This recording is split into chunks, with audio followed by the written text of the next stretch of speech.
നല്ല രീതിയിൽ ഉണ്ണിയപ്പം ഉണ്ടാക്കാൻ അറിയാം, ചിപ്സ് ഉണ്ടാക്കാൻ അറിയാം. ഒരുപാട് ആളുകൾ പറയുന്നതാണ്, ഓ എന്ത് ടേസ്റ്റ് ആണ് ഫുഡിനെന്നുള്ളത്. പക്ഷെ ഇതിനെ എങ്ങനെ ഒരു ബിസിനസ് ആക്കി മാറ്റാൻ പറ്റും? അറിയാം, കുറേ കസ്റ്റമേഴ്സ് ഒക്കെ വരും, പക്ഷെ എങ്ങനെ തുടങ്ങണം എന്നറിയില്ല, ആരും ഒരു സപ്പോർട്ടിനില്ല. അങ്ങനെയൊക്കെ ആലോചിക്കുന്ന ആളുകളാണോ നിങ്ങൾ? എങ്കിൽ തീർച്ചയായിട്ടും ഞങ്ങളുണ്ട് കേട്ടോ നിങ്ങളുടെ കൂടെ. നമ്മൾ ഫുഡ് റിലേറ്റഡ് ആയിട്ടുള്ള ബിസിനസ്സിന് ട്രെയിനിങ് കൊടുക്കുന്നുണ്ട്.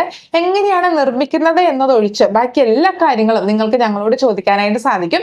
എങ്ങനെ പ്രൈസ് ഫിക്സ് ചെയ്യാം, എങ്ങനെ ഒരു പ്രോഡക്റ്റ് മാർക്കറ്റിൽ ഇറക്കും, എങ്ങനെ ലേബിൾ ഡിസൈൻ ചെയ്യും, എന്തെല്ലാം കാര്യങ്ങൾ ലേബിളിൽ പ്രിന്റ് ചെയ്യേണ്ടതുണ്ട്, എങ്ങനെയാണ് നമ്മളൊരു ഷോപ്പിൽ പോയിട്ട് സംസാരിക്കേണ്ടത്, എന്തെല്ലാം പ്രിസർവേറ്റീവ് ആഡ് ചെയ്യാനായിട്ട് സാധിക്കും, ഇനി എങ്ങനെ മാർക്കറ്റ് ചെയ്യും, ഓഫ്ലൈൻ ആയിട്ടുള്ള മാർക്കറ്റിംഗ് എങ്ങനെയാണ്, സോഷ്യൽ മീഡിയ മാർക്കറ്റിംഗ് എങ്ങനെയാണ്, അങ്ങനെയുള്ള എല്ലാ ഡീറ്റെയിൽസും വെച്ചിട്ടുള്ള ട്രെയിനിങ് ഉണ്ട്. ട്രെയിനിങ്ങിൽ ജോയിൻ ചെയ്യുന്ന മെമ്പേഴ്സിന് നമ്മളുടെ വാട്സാപ്പിൽ ഡൗട്ട് ചോദിക്കാനായിട്ട് സാധിക്കും. ഫാസ്റ്റ് ആയിട്ട് തന്നെയാണ് കേട്ടോ നമ്മൾ റിപ്ലൈ നൽകുന്നത്. ഇനി ലൈസൻസ് രജിസ്ട്രേഷൻസ് ഒക്കെ എടുക്കണമെന്നുണ്ടെങ്കിൽ നിങ്ങൾ വേറെ എവിടെയും പോകേണ്ട ആവശ്യമില്ല, അതും നമ്മൾ ചെയ്തു കൊടുക്കുന്നുണ്ട് കേട്ടോ. അപ്പോൾ നിങ്ങൾക്ക് ഇത്തരത്തിൽ എന്തെങ്കിലും ഒരു ഫുഡ് ഉണ്ടാക്കാൻ അറിയാം, അത്തരത്തിലുള്ള ഒരു സ്കിൽ ഉണ്ടെങ്കിൽ തീർച്ചയായിട്ടും നിങ്ങളൊരു ബിസിനസ് സ്റ്റാർട്ട് ചെയ്യുക. നമ്മൾ വിജയിക്കാനായിട്ടുള്ള സാധ്യത ഉണ്ടെന്നേ. അപ്പം നിങ്ങൾക്കൊന്ന് ട്രൈ ചെയ്ത് നോക്കാവുന്നതാണ് കേട്ടോ. അപ്പൊ ഞങ്ങളുടെ സപ്പോർട്ട് വേണമെന്നുണ്ടെങ്കിൽ താഴെയുള്ള നമ്പറിൽ മെസ്സേജ് ചെയ്യുക. ഫാസ്റ്റ് ആയിട്ട് തന്നെ നിങ്ങൾക്ക് റിപ്ലൈ ലഭിക്കുന്നതാണ് കേട്ടോ.